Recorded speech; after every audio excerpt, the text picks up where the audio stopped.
Hello everyone, good evening. Welcome back to my channel my simple lifestyle. আশা করি তোমরা সবাই ভালো আছো। আমি তোমাদের দুষ্টু মিষ্টি বৌদি চলে এসেছি তোমাদের সামনে একটা নতুন দুষ্টু মিষ্টি ব্লগ নিয়ে। আশা করছি তোমাদের ব্লগটা ভালো লাগবে, আর ভালো লাগলে অবশ্যই লাইক কমেন্ট শেয়ার, চ্যানেলটি সাবস্ক্রাইব করে যেও যারা এখনও পর্যন্ত সাবস্ক্রাইব করো। আর যারা পুরনো বন্ধু তারা অবশ্যই আমার চ্যানেলে প্রচুর প্রচুর শেয়ার দিও ভিডিওগুলো। তাহলেই হবে, তোমাদের ভালোবাসার সাপোর্ট পেলে অবশ্যই আমি এক না একদিন এগোতে পারবো, আমার স্বপ্ন পূরণ করতে পারবো, তাই না? তো সেই জন্য অবশ্যই তোমাদের হাত দুটো দরকার, সাহায্যের দরকার। হাত দুটো মানে কিন্তু আবার লোকে কেউ বাজে কমেন্ট করো না, ঠিক আছে? আমি আজকে তোমাদের ছোট্ট একটা কথা বলতে চাই।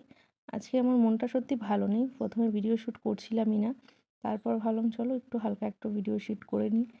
তো আজকে আমার শ্বশুর আবদার করেছে চিকেন খাবে, তো সেই জন্য একটু চিকেন বানানো হবে রাত্রিবেলা। তো ভেবেছিলাম প্রথমে পরোটা বানাবো, তারপর দেখলাম ময়দার দোকানে গেলাম, দোকানে যেয়ে দেখলাম ময়দা নেই। তো যাই হোক, ভাত দিয়ে আর মেথি চিকেন করা হয়েছিল। তো এই সবজি কাটতে কাটতে একটা ভিডিও করেছিলাম। একটা কথা তোমাদের শেয়ার করছি, জানো তো 5 মিনিট 10 মিনিট কি 15 মিনিট কি একটা কমেন্টে কেউ কারো আহ, ব্যাপারে কিছু জানতে পারে না। হয়তো একটা তুমি ভালো কমেন্ট লিখলেই যে তুমি খুব ভালো সেটাও না, তুমি খারাপ কমেন্ট লিখলেই যে তুমি খারাপ সেটাও না।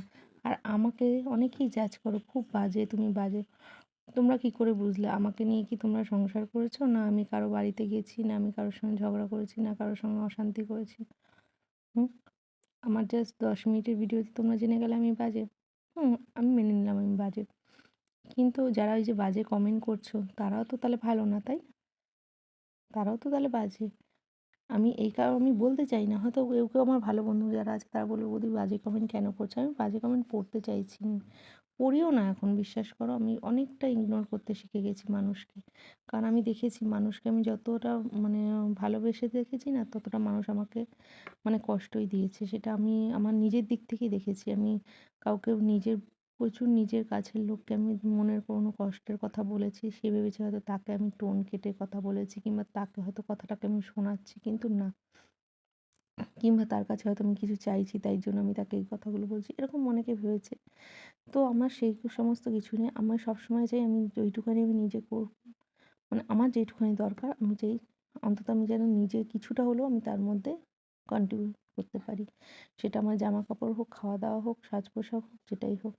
কারণ আমি অন্যের বকাবকি হতে একদমই পছন্দ করি না, পুরোটা অন্তত। তো কি আর করা যাবে, সবার ভাগ্য তো সমান হয় না। যেটা চাই না সেটাই মানুষ ভাবে, যেটা আমি না সেটা আমাকে মানুষ ভাবে, কি আর করা যাবে। তো দেখো ফাইনালি চিকেনটা রেডি হয়ে গেছে। আর আমি কাঁচা লঙ্কা দিয়ে বানাই, সেটা তোমরা সবাই জানো। তো চলো টাটা, বাই বাই।